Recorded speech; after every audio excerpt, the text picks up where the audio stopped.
We're finally recording in progress again. Did you miss us? I'm Welcome back, everybody. welcome back to Life Stuff 2025. 2025, the name of which we may change, but we don't know. We don't know. We're always figuring it out. We keep reinventing ourselves and what we're doing, and 2025 is no different. According to Lee Harris, 20 What is Lee saying? saying it's going to be a very explosive year. Yes, I feel that. Yeah, Does he elaborate what that means? he does. Let me just say, says the energy of 2025 will be propulsive, surprising, fast, unexpected, and at times wild. It will be unlike any other year we have seen, and yet in some ways it will feel almost like a greatest hits year of high-speed reminders of things that happened in the last 5 to 7 years, but with a whole new level of high energy sprinkled throughout it. Wow. Uh, Says it means that things may look, seem, or appear disastrous or distressing will very quickly change as they get swept up and transmuted by the strong, high energies of 2025. Wow. So, patience and waiting to see how a situation truly unfolds, rather than panicking when something first appears to look a certain way, is going to be a skill to cultivate this year. Okay. Because some things will happen that will be staggering and blow your mind. I think there's a lot of change, adjustments, and powerful moments of clarity and refocusing. Uh-huh. Yeah. So 2025 will be a year of the magical and connected for many. So get ready to ride the waves. The more you understand who you are and are willing to stay true to that, the easier and more fruitful the ride will appear this year. And that's life, folks. Everyone, we'll see you next year. Bye. Yeah. And let us know how it goes. We'll tune in 2026. Actually, let's give it 4 years and then we'll see where we're at. Yeah, that's That's pretty. bang on, is what it feels like. I think I'm going to reread that a number of times as well as reread um, many parts of the Let Them Theory book by Mel Robbins, which we are going to talk about next week. So, Justin, you recently, we've often talked about social media Yes, we on have. our Life Stuff podcast, and, the good, the bad, the ugly, you know, the everything about it. Yeah. But you recently did something last week. Why don't you tell everyone what you did? I took a break from social media. Deleted, I logged out of my accounts, Facebook, Instagram, TikTok, and deleted the apps from my phone. So that was not an easy option to, if I felt I needed to check, which I didn't think I would, but um, really what it showed me was all the times you have the impulse to do that, to go on and check and scroll and interact on social media. And I don't think that, I really don't think that social media is inherently bad, but it has become something that people don't know how to manage. And I don't even think they're given a lot of tools or help from the world around them to manage it. I think that my willpower to do this um, was because January has been a purging month to begin with for me. I've told you a little bit about this already, but I went through my room. Nikita and I went through every closet, every room. We got rid of so much stuff that wasn't what we wanted in this apartment anymore, and that experience, I was ruthless. I'm not a ruthless person, but I was ruthless in a way that I was like, no, you have to just let go of some of these things that are not serving you anymore. They're just sitting there. Everything feels full. So the social media moment when I saw somebody else post about taking a break, I was like, oh, that would be a good idea for me. And so I did. And it, it's just, you don't realize until you're in the moment of the impulse happening how many times in a day you have the impulse to check your phone. And so when at work, sitting down and go to the bathroom, on the subway, when you're walking, having a coffee, like when you're watching TV, you're still taking the opportunity to see, well, what else is going, what other screen can I look at? Cooking, what, on the phone with you, could be also looking at Instagram just to see if anybody messaged back. So there's just so many times that we have these impulses to do that. And when you don't have the option to, you just have to like sort of wade through those like impulses. And this brings up another topic that I've been thinking about and writing about even a little bit in these last couple of weeks, is the difference between impulse and instincts. And I used to think that impulses were something you should follow. Like following your impulses is freedom. You have the impulse, you follow it, that feels like the freedom that you desire. And I think now I've sort of shifted away from, or shifted into a different a way of thinking of impulses, more like ideas. Ideas come and go, thoughts through your mind all the time. They never stop. Impulses, I think, are the same. To follow through with the impulses is where you, in my opinion, have the opportunity to check in with your head, your heart, or your like whatever part of your body is sort of that gut response, the instincts, your intuition, whatever that is. Some people it's up here. So not necessarily your head, but like mind mind games can convince you that you need to check that because somebody might have messaged you back and what you want to make them wait, or whatever the story is that your mind tells you. So I think this was just another opportunity to explore that idea a little more through letting social media go for a week. Was just like, okay, when I have those impulses, now that I've downloaded it again, because I said I was going to give it a week and then just see where I'm at. I downloaded it this morning because part of me, this is my personal story, I use social media as a scrapbook of my life to connect with a lot of people that I don't see in day-to-day life. And it's a tool for promoting and sharing my art. And so I'm about to release another album, and I've got visuals from the first piano solo album that I did this last year.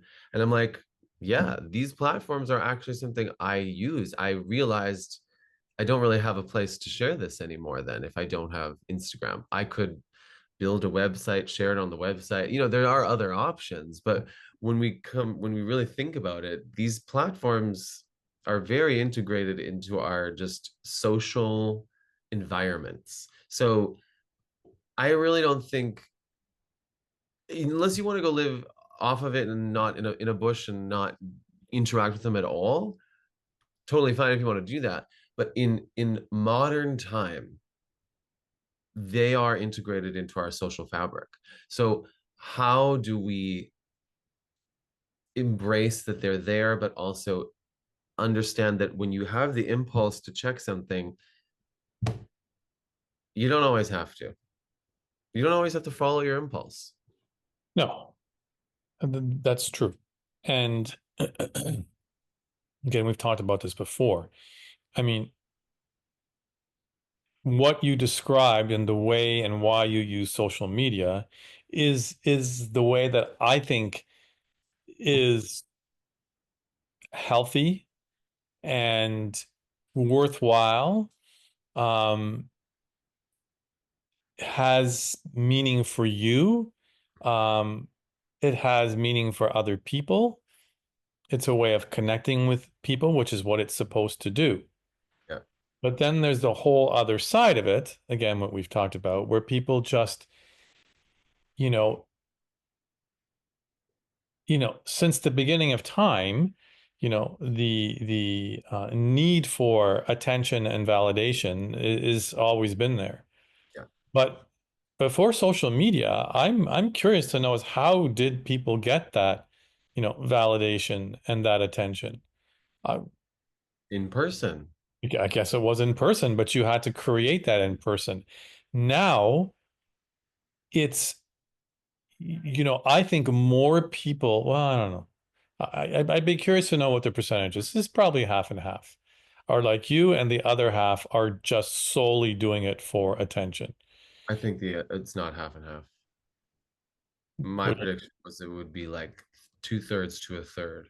Of A what? third doing it the way I'm doing it, and two-thirds of people have, I don't want to, yeah, have an unhealthy relationship with Yeah. using these platforms as a way to validate their self-worth.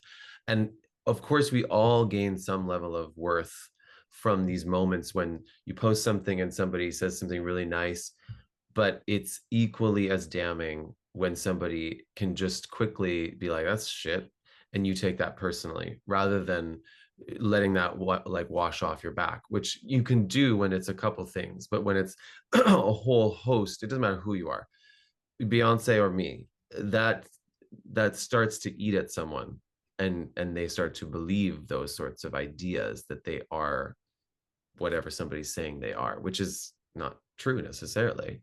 But Yeah. I think that this the way people used to get it was in person, and these apps and our phones specifically have just completely changed the way we interact with each other, even in person. I see it at the bar all the time. Nobody goes out with the same intent anymore. There's elements of the same intent, but when they're there, they're not always there. They're not just there. They're also on Instagram. They're also on Grindr. They're also on Sniffies. They're also talking to the person beside them. They're also going to get a drink. And so our attention is just split in so many different directions that the connections that we actually have are also split. And I think it's affecting people think they're getting the same kind of value from, a message on Instagram, but if somebody looks into your eyes and is talking to you and connecting with you and spending time with you, I mean, when I choose to spend time physically with someone, that's my physical time. And if it's a great encounter, like you both feel that like we both committed to this moment and are sharing a moment together, very different than I messaged you back on Instagram. Right. But to me, we sort of went off on a little tangent there because what you just said, yeah, more of that happens than the actual, like that actual face to face and having that conversation. I mean, Mhm. that's pretty rare, because people don't have to do that. They can just do it on Instagram. And you know, back to the, when I said 50-50, you said two-thirds. Right. It's just like I saw that with somebody today. Every single post was just them. And it Yeah. was their body of some, you know, clothed, mostly not clothed. And it was picture after picture after picture and after picture. And it's like that is obviously because they are looking for that attention. Just are in such need of validation, you know. And you're right. And then what happens if they don't get it? Mhm. You know, and I would argue, go ahead if you want to finish your thought.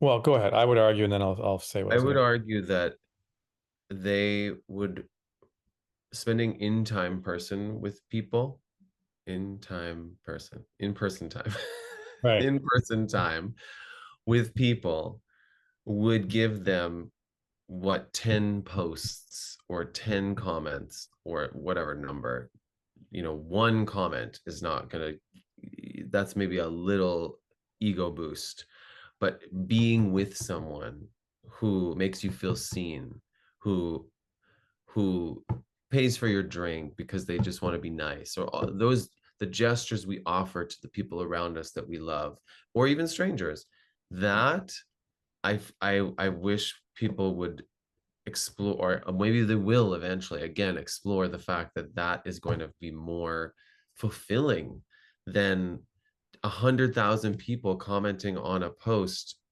of your ass, which is not a bad thing to post. Like there's no judgment. It just begs the question of if your entire identity is based on, or entire online identity is based on your physical appearance, well, then I guess that's what how you value yourself is through that.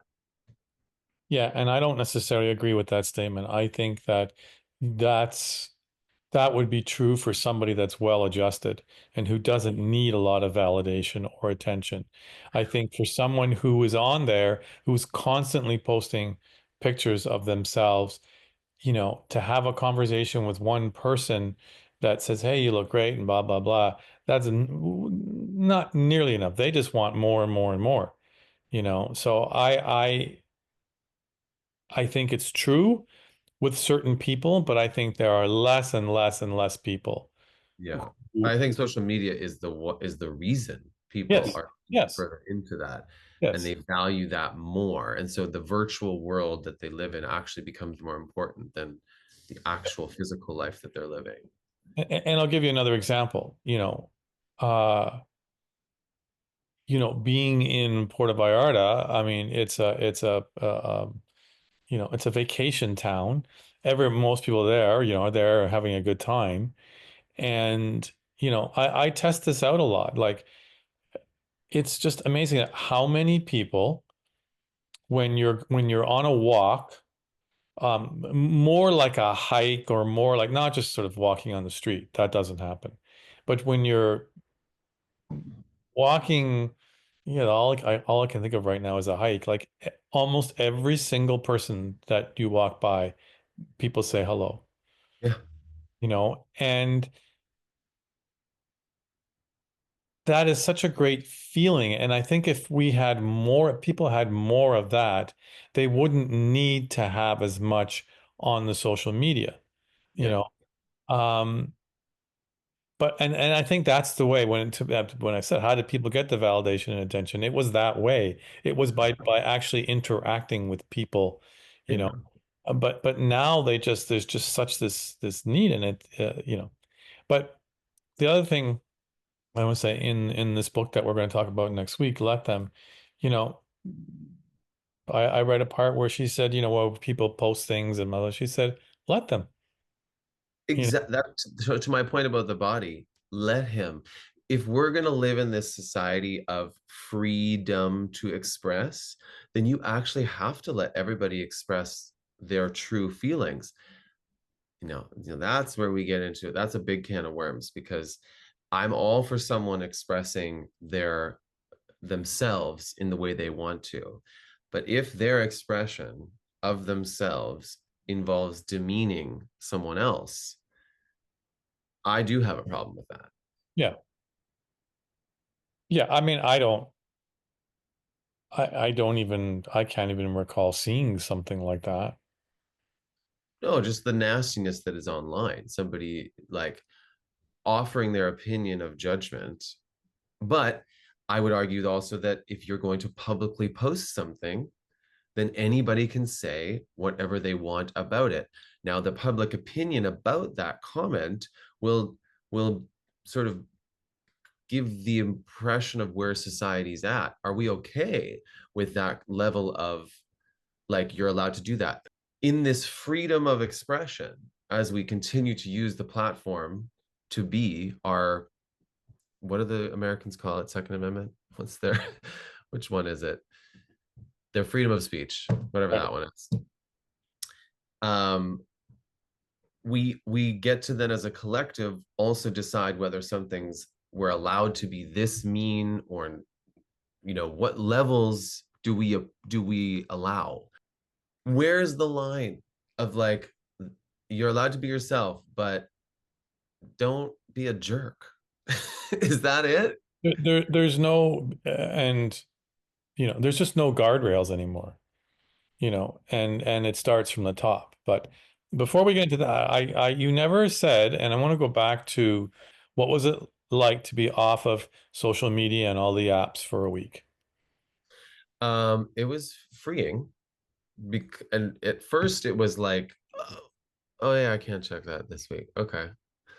And then I would reassess, okay, well, instead of that, like honestly, this week I spent a lot more time preparing the visuals for the first album, which is something I wanted to wrap up, and I want to release them before I do the second one as sort of a reminder that the first one even exists, because that was, came out of nowhere to begin with. So I think every time I had that in, I probably would have scrolled for 5 minutes, 10 minutes, maybe even more, and maybe wouldn't have gotten to editing those videos. So, you know, in many ways, I see the value of maybe doing this once a month, Yeah. because I didn't, for me, it didn't feel like I was like, oh, now I can't connect with anyone, because I knew after a week I can reassess and potentially go back on. Another answer to the question is that you're not going to die. I quickly realized how easy it was.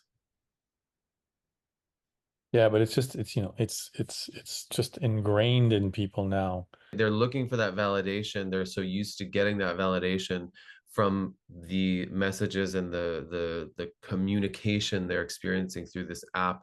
You take that app away and they're like, who am I just sitting here? Yeah. But honestly, who are you just sitting there? Who you are just sitting there is enough for you. When people go on their social media, they don't have to think. Exactly. It's thinking for them. Yeah. Well, it's just not like they're not, it's just gives them something to do. People used to read it, but pick up a book and read. Or I don't even know what people used to do. But they don't have to think about what they need to do. I mean, again, like you said, I mean, I'll watch TV and I'm going through Tinder, just swipe, swipe, swipe, swipe, swipe, swipe. It's something to do. Okay, well, that was we always like talking about social media. And Yeah. how do you want to wrap it up? Well, I just want to offer people the option of taking a break whenever you need to. It's so easy to say.